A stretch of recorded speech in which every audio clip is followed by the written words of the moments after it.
So basically just seeing the pain points being exploited, centralized points of failure. The problem with centralized points of failure is once they go down, there's no backup.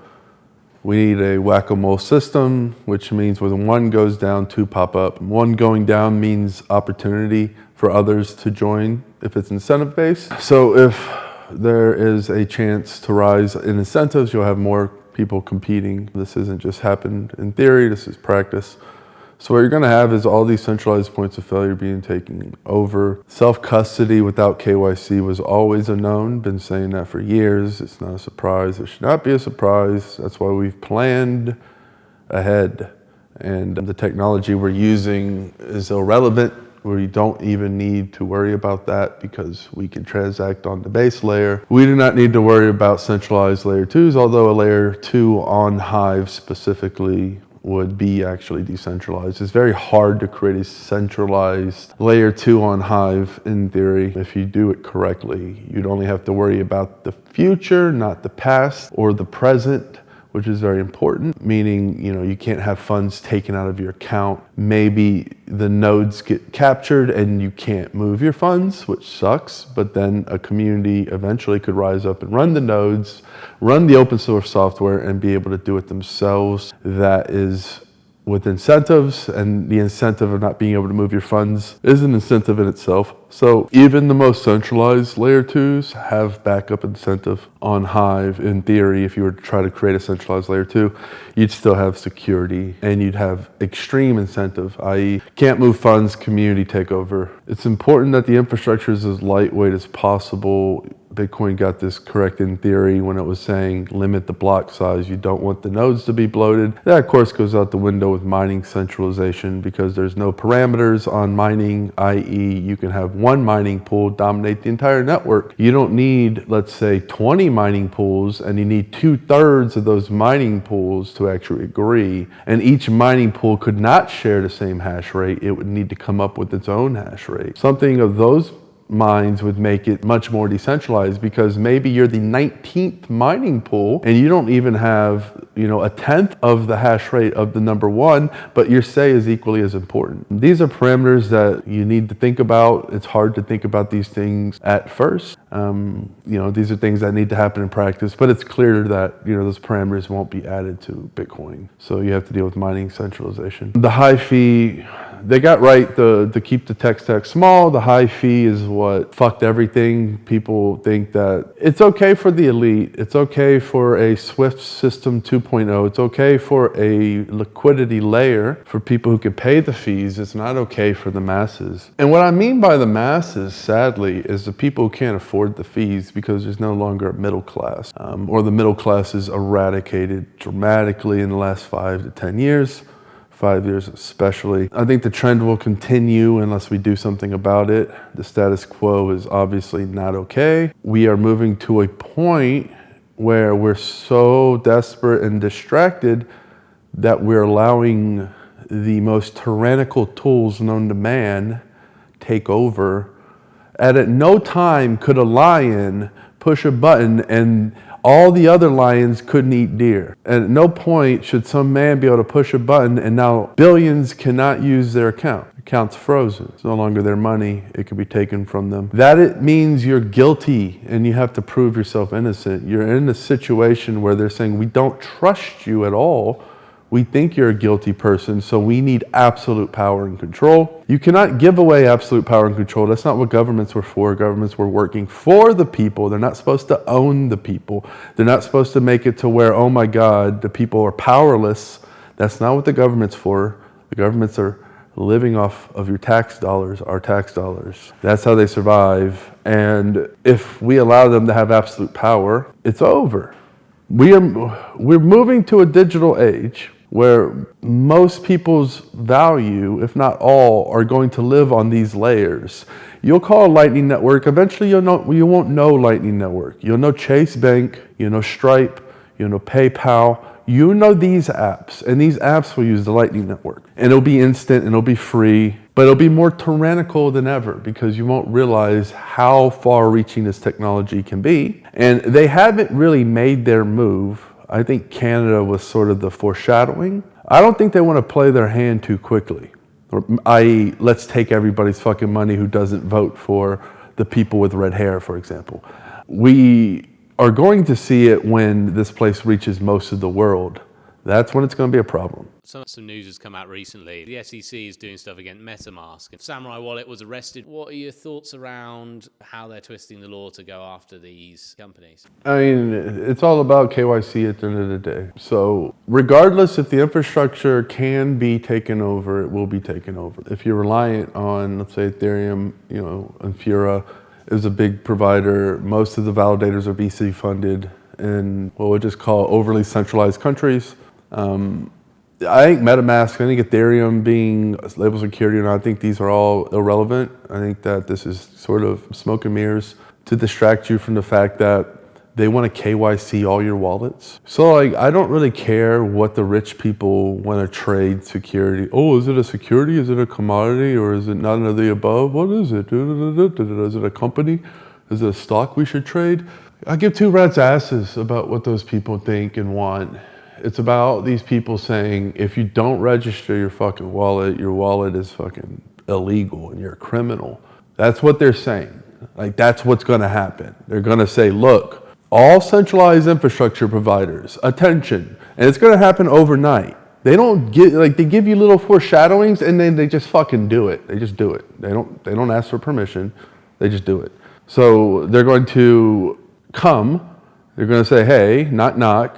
Infrastructure providers, KYC, any address that isn't KYC, you no longer address to, and these infrastructure providers are going to have to provide. Now, how you skirt that, you'll have community takeovers, you'll have people who start to be forced to run nodes, and you'll have a Mad Max sort of world.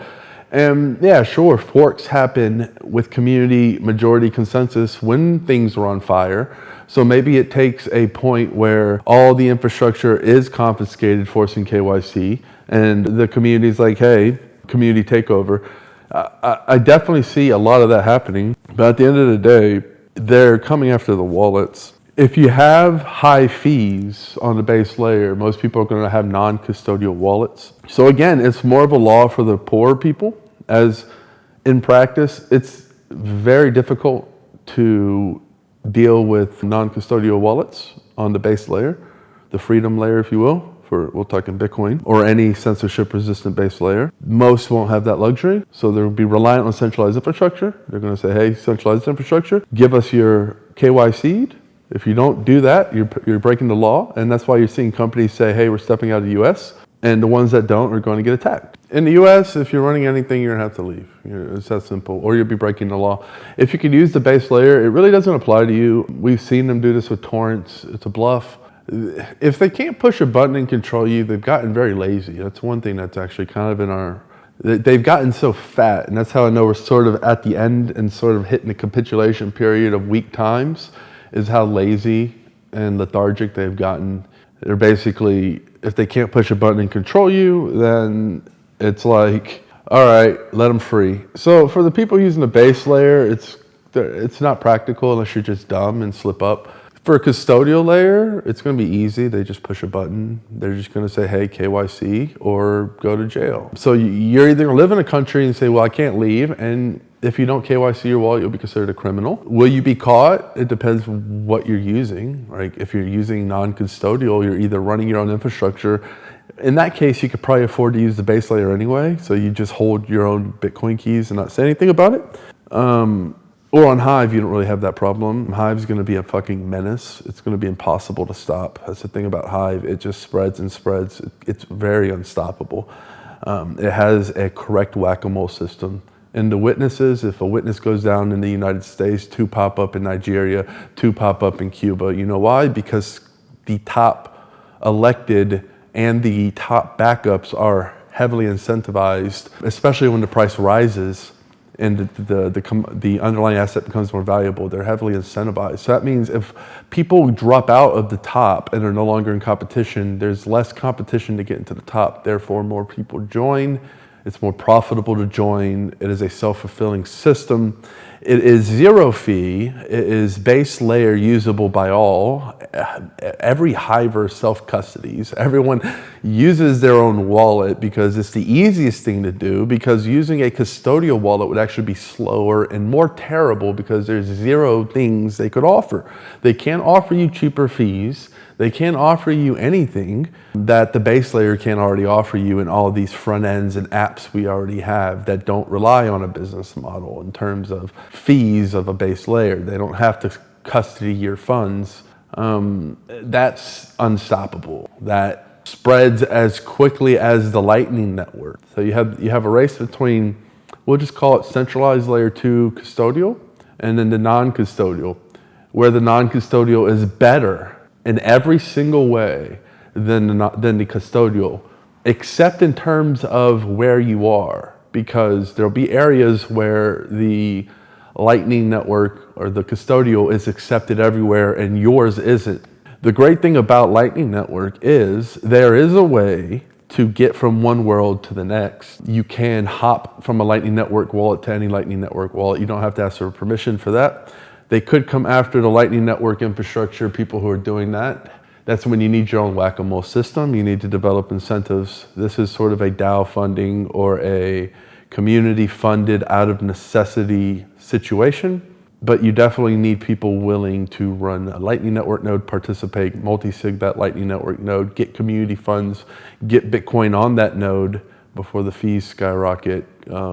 That way you can just get from one world to the next, which is very important, but you're basically going to have one that's accepted everywhere. That's going to be the tyrannical custodial Lightning Network wallet. In worst case, maybe it's not. Maybe they play fair. I don't know. But, game theory in that they're not. Now we have the other that's going to be accepted pretty much everywhere else that isn't a overly centralized place. It is far superior. It's better. There's no regulation, no red tape, so it spreads quicker.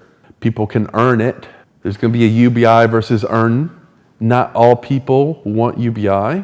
There's people who want to earn. And so if you succumb to the UBI, you're basically saying, I want an average life, and that's fine, which is it's dull, but you live your life. There's going to be people who say, I don't want my ceiling to be average, so I'm going to take the risk of no UBI for the ability to earn. There'll be a freedom layer that allows you to earn. That's why I think this technology is so eerily, it's eerie how it is, because there's two sides to every coin. And as you look at it, it's the opposite side of the coin in every situation. Their plan is a UBIU using lightning fast, zero fee technology that can spread through every single country in the world with no problem at all, just the red tape of building. The companies are basically battling it out. Who gets what? That's what it's funny because you're not going to have the infrastructure that slows you down. You're going to have the politics of should we use ITB versus Uber type shit. Like, is it going to be Stripe? Is there going to be our native app type shit? And that's actually what's going to slow them down, the politics of just who's going to control the money flow. Whereas this isn't, the other one isn't a business model. It just spreads through a earning process. So it's interesting because I think that as the UBI tyranny side grows, in theory, the way to earn has to grow if there's two sides to the coin and if there's balance. So I think that we are seeing, because a lot of people say Lightning Network's in its infancy. I'm not talking fucking Bitcoin. That Bitcoin, it's something else. It's not for you. It's not for the masses. Lightning Network, the custodial layer 2, that's where you have to focus, right? Assume Bitcoin fees. Let's just assume Bitcoin fees are $5,000 per send right now. Let's just hypothetically say that. Humor me, and let's say that's the case. Security budget is still not solved at that point. Probably still needs to be higher, but let's just say that's the case. Now you're talking about, okay, well, we all use custodial. Like, we don't use the base layer. It's $5,000, right? Who can afford that? So you use the base layer. So you're using custodial wallets. In this type of situation where it's zero fee and lightning fast to send, but you have to trust who you're using. If you run your own node, you're sort of attacked, right? You have that samurai sort of shit, right? So you really can't run it in those sort of countries. It's going to be a whack-a-mole system that you need to replace. And now you need this bridge from one world to the next. But people start to see that, okay, we live in a world where it's Lightning Network versus Hive, basically. A user experience blow for blow. Zero fee, all the same comforts. But as you see the Lightning Network, and people say the Lightning Network is in its infancy. They're saying, oh, it's still, eerily about as old as Hive, or as the protocol itself, around the same thing. It was about 5 years, Lightning, something like that. The technologies are both new, i.e. send anywhere, zero fee. Stablecoin is what matters. That's where all these other transaction layers like Bitcoin Cash, Litecoin, whatever, Dash, they fail because you're not replacing the dollar as a unit of account, and nobody wants to hold a volatile asset. So you're not going to get...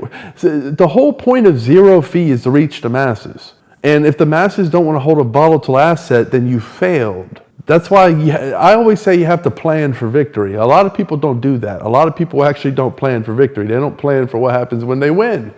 It's like, what happens if you win and you get mass adoption? What happens when everyone's then selling because they want dollars? You failed. You failed. You got there because of the game plan, but when it was your time to shine, people realized, oh, dump. You see it with El Salvador. Give everyone $30 on Lightning Network. And Bitcoin, they sold for fucking dollars because they need dollars. They can't live volatile. So the Lightning Network stablecoin, the CBDC as I call it, which is definitely going to be a thing, is going to be in its infancy, right?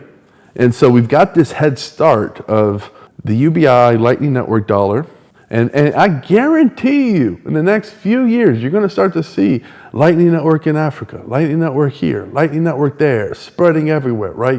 Banking the unbanked. They're going to keep saying that, banking the unbanked, zero fees. Everyone's shitting on the Lightning Network, thinking that its technology has failed. They're looking at it from a decentralized point of view, and in that case, yeah, it's clunky and it's bullshit. But are you looking at it from a centralized point of view, where a bank runs its own high-tech fucking Lightning Network node, where everything's on point, and they have engineers on that shit, and they make sure that it's top notch? Like, you're not looking at it from that point of view, because from that point of view, now you give banks the ability to send for zero fees, dollars, anywhere in the world. You don't have to worry about all this shit. It's just like send.